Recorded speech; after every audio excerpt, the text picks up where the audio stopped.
Les rendez-vous Gesto sont organisés par l'Office international de l'eau à destination de la communauté des animateurs sages. L'édition de novembre 2019 portait sur la concertation préalable dans le cadre d'un sage. À travers ces 3 vidéos, retrouvez les présentations des intervenants. Bonjour à tous. Alors je suis désolé, je suis un peu malade aujourd'hui, j'espère que ça ne nuira pas à la clarté du propos. Voilà un retour d'expérience sur la concertation préalable qui a été conduite par le sage Vallée de la Garonne, donc un sage qui est aujourd'hui en dernière ligne droite de l'élaboration puisqu'on vient de terminer l'enquête publique et donc sur ce schéma, vous voyez où on a fait intervenir la concertation préalable du public. Donc c'est juste après l'écriture du sage et avant que le sage soit même comment dire soit même examiné par les différentes instances de la commission locale de l'eau. Donc le sage Vallée de la Garonne pour reposer un peu les choses, donc c'est un sage corridor sur le corridor de la Garonne, 1,5 million d'habitants, 2 régions, 7 départements, 800 communes et une superficie de 7550 km², donc qui concerne le lit de la Garonne et sa nappe alluviale, donc en allant de la frontière espagnole jusqu'à l'agglomération bordelaise. Donc voilà la situation du sage Garonne qui apparaît ici en rouge sur la carte.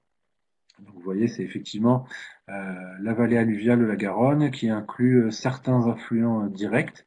Et donc avec ici sur le sage Garonne un enjeu de mobilisation des différentes parties prenantes puisqu'on est sur des spécificités territoriales qui sont très différentes de l'amont à l'aval du sage, et donc il s'agissait aussi d'asseoir de manière très forte le document en le communiquant de la manière la plus importante possible. Donc cette concertation, elle a été mise en place sur le mois de juin de l'année 2018 suite à une décision du président de la Clé d'organiser une concertation préalable volontaire, donc l'option numéro 1. Avec cette décision, cette proposition, elle a été soumise au bureau de la commission locale de l'eau au mois d'avril, et puis ensuite, dans la foulée, le président de la Clé a sollicité la commission nationale du débat public pour la désignation d'un garant. Donc, comme le disait Audrey Massot tout à l'heure, cette désignation du garant, donc c'était, on est passé, je crois, avec un autre sage euh, dans les premières délibérations de la Commission nationale du débat public. Donc ça a fait l'objet d'échanges préalables avec les services de la Commission nationale du débat public, avec quelques allers-retours, notamment sur qui choisissait le garant, qui indemnisait le garant, pourquoi maintenant à ce stade. Bon, voilà, on a réussi au final à avoir la désignation d'un garant, un avis favorable de la Commission nationale du débat public, et puis la réalisation de la concertation préalable dans la foulée, donc sur une durée d'un mois, donc du 4 juin au 4 juillet 2018. Je le disais tout à l'heure, avant même l'examen du projet de sage par le bureau de la commission locale de l'eau, puisque ce qu'avait souhaité le président de la Clé, c'est qu'on puisse concerter au maximum pour assurer une diffusion du projet de sage et de son contenu, mais que le bureau de la commission locale de l'eau et la commission locale de l'eau voilà, gardent leur poids d'instance décisionnelle après la concertation préalable du public sur le projet de sage. Et donc ce qui permettait aussi, parce que voilà, la concertation a été lancée un peu tardivement, effectivement, de rester sur un niveau d'arbitrage qui soit celui du cadre stratégique avant même que les instances regardent le projet de sage. Le dispositif de concertation, alors ce qui a pesé aussi dans la décision, c'est que on pouvait mettre les choses en place de manière assez rapide, avec un coût somme toute raisonnable, puisqu'on a mis en place une interface dédiée sur le site internet du Sage Vallée de la Garonne, la production d'une note grand public et une publication de la lettre d'information. Donc la lettre d'information, elle avait été prévue, mais donc ce qui faisait que budgétairement, tout était déjà prêt, mais bon, on a fait un zoom sur la concertation préalable du public, une campagne de mailing, et puis ce qu'a souhaité la garante qui nous a accompagnés, c'est la mise en place d'un séminaire de travail de tous les groupes thématiques de la commission locale de l'eau, donc ce qui représentait potentiellement 250 acteurs de l'eau, d'avoir un séminaire de travail sur les priorités du SAGE et des axes stratégiques. Donc séminaire qui s'est tenu sur une journée et dont le dispositif a été mis en œuvre en concertation avec la garante de la Commission nationale du débat public, de la même manière que l'exploitation des conclusions. Une association des porteurs de SCOT concernés par le périmètre du SAGE, puisque on le sait, hein, sur les sages, enfin, et dans le cas du SAGE Vallée de la Garonne, les sages de périmètre très important, on a du mal à aller mobiliser les acteurs de l'urbanisme, et donc le bureau de la clé a souhaité qu'on en profite, hein, de cette concertation préalable pour aller chercher les acteurs de l'urbanisme, et notamment les porteurs de SCOT, puisque sur le périmètre du SAGE Garonne, il y en a plus de 20. Et une transparence complète sur le projet de SAGE, donc il avait été écrit donc une première étape technique, une transparence complète puisqu'il a été mis en ligne avec donc le plan d'aménagement de gestion durable, le projet de règlement et la première version de l'évaluation environnementale. Alors je vois qu'il y a une question, je peux répondre tout de suite. Qui choisit la durée de la concertation? Ici 1 mois.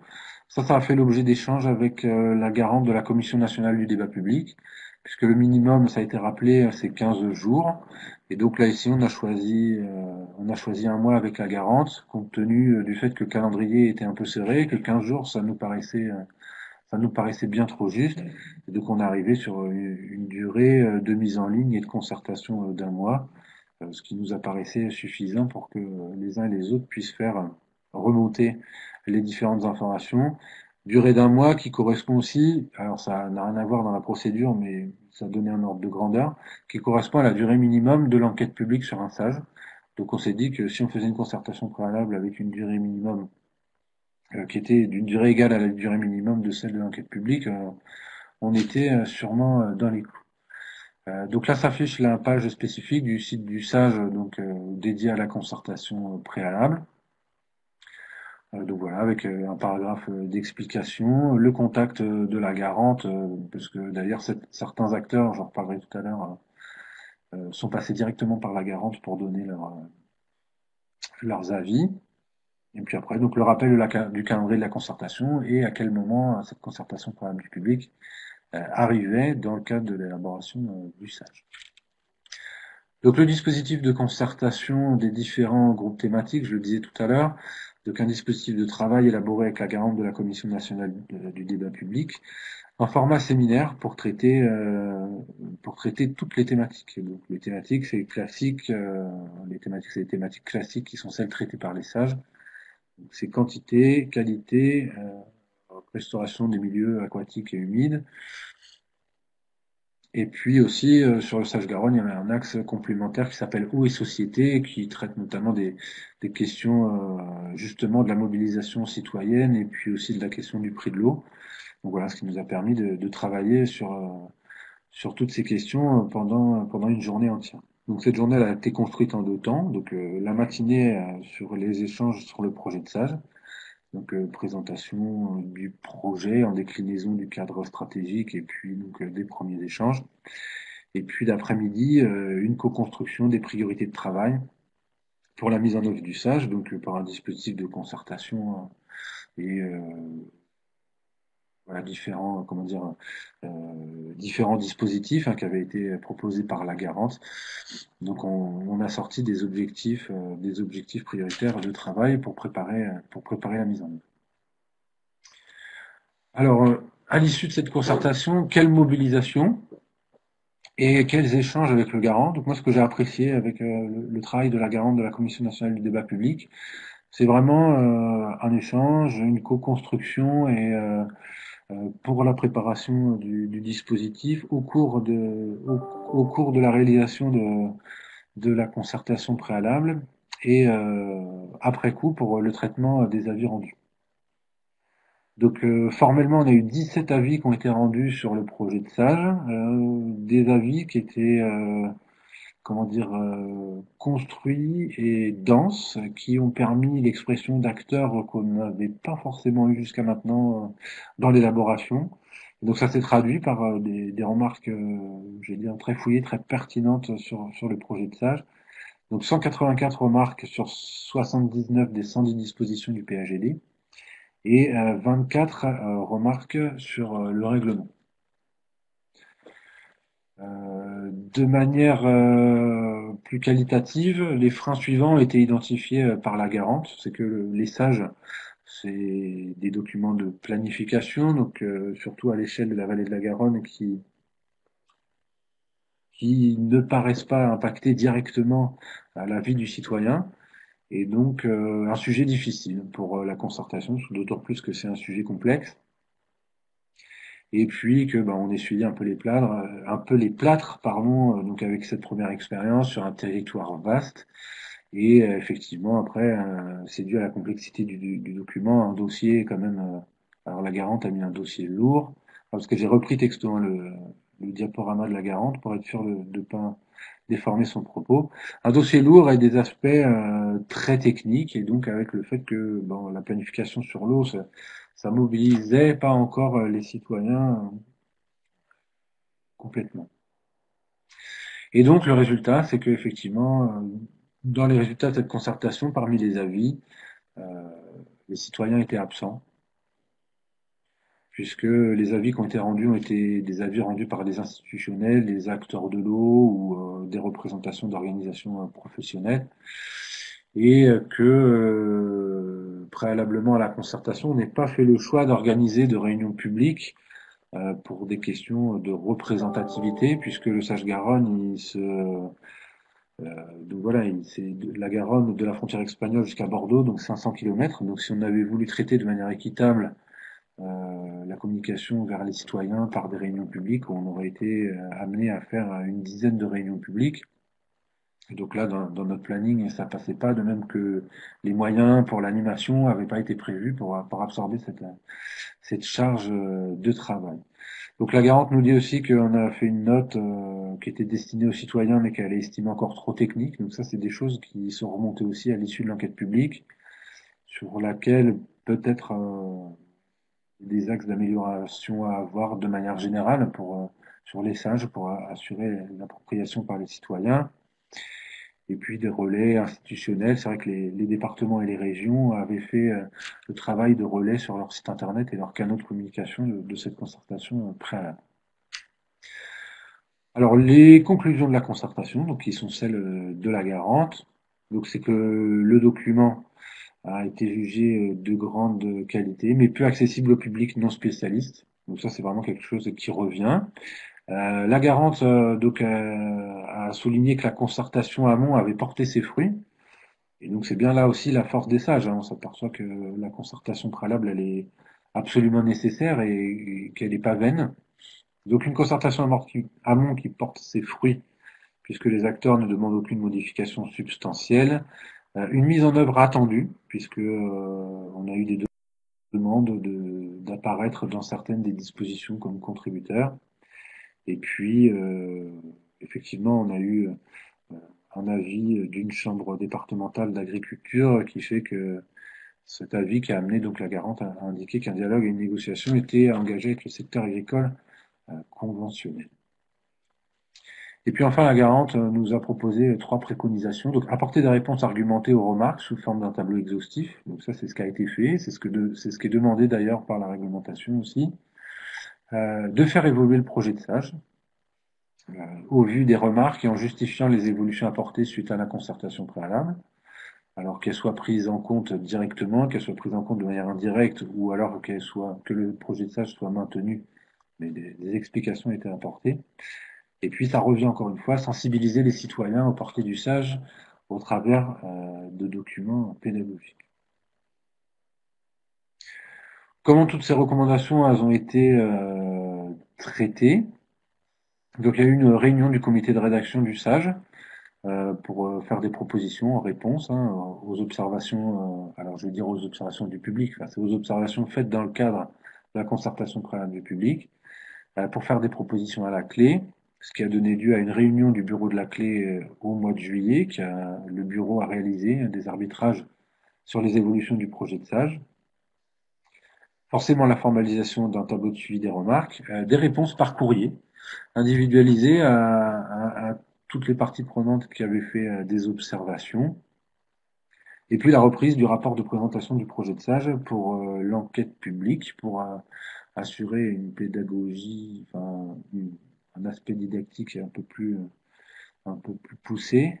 Bon, on s'aperçoit que on a progressé, mais que ça n'a pas suffi à la commission d'enquête, qui en demandait encore plus. Bon, après, je pense qu'on arrive quand même, à un moment donné, à la limite de l'exercice. Donc finalement, le rapport définitif du garant, il a été rendu début août. Donc finalement, ça s'est conduit de manière assez rapide, hein. Donc voilà, vous l'avez in extenso sur la diapositive. Donc le garant souligne une concertation sincère, mais si elle est éloignée des préoccupations des citoyens. Donc ça, c'est dû d'une part au fait que le SAGE, c'est une démarche de planification, et d'autre part qu'on travaillait ici sur la vallée de la Garonne, sur une échelle tout à fait importante. Démarche de manœuvre bien identifiée. Donc là, ce qui veut dire, la garante souligne que la concertation préalable avait porté ses fruits et que la commission locale de l'eau, d'une certaine manière, pour le dire trivialement, avait fait son boulot au préalable et que les demandes de modification ne remettaient pas en cause l'économie générale du document, mais que ça visait néanmoins à faire des modifications sur certaines des dispositions. Et puis elle soulignait aussi que le traitement des observations avait été fait de manière transparente lors d'une réunion du bureau de la CLI. Et donc la garante soulignait aussi que les remarques avaient été constructives, donc pour la majorité, qui proposait les remarques, voilà, puisque les contributeurs se projetaient tous dans les perspectives de partenariat pour la mise en œuvre du des suites données. Donc le projet de SAGE a évolué hein, sur des points assez précis et notamment une proposition de règle du règlement a été remaniée et basculée dans une disposition du PAGD suite à deux observations des parties prenantes, donc voilà, qui faisait qu'effectivement ça percevait que bon bah voilà sur cette proposition de règle on avait peut-être été un peu ambitieux. Des consultations administratives qui ont été facilitées par la concertation préalable, puisque voilà, les départements et les régions notamment avaient été sensibilisés déjà au projet de SAGE, donc on n'est pas arrivé à froid au moment des consultations administratives, de la même manière que les représentants de la profession agricole ou certaines associations de protection de l'environnement ou d'autres usages. Une capitalisation des enseignements de cette concertation préalable pour conduire l'enquête publique, ce qui nous a bien aidé. Et enfin, je le disais hein, tout au long de mon propos, c'est que la limite de l'exercice, elle réside bien dans la complexité structurelle qui est celle des sages. Et voilà, peut-être recentrer la communication à ce moment-là sur les règles, qui en fait sont les seules opposables aux citoyens. Et c'est d'ailleurs la partie règlement du SAGE qui a été introduit par la loi sur l'eau de 2006, qui oblige les sages à passer en enquête publique. Et peut-être que voilà là-dessus, recentrer la communication sur les règles et leurs impacts vraiment concrets pour les citoyens, ça pourrait amener une mobilisation plus forte, si tant est qu'on arrive à leur montrer que ça aura des répercussions dans leur quotidien. Voilà, j'espère avoir été clair et en même temps rapide.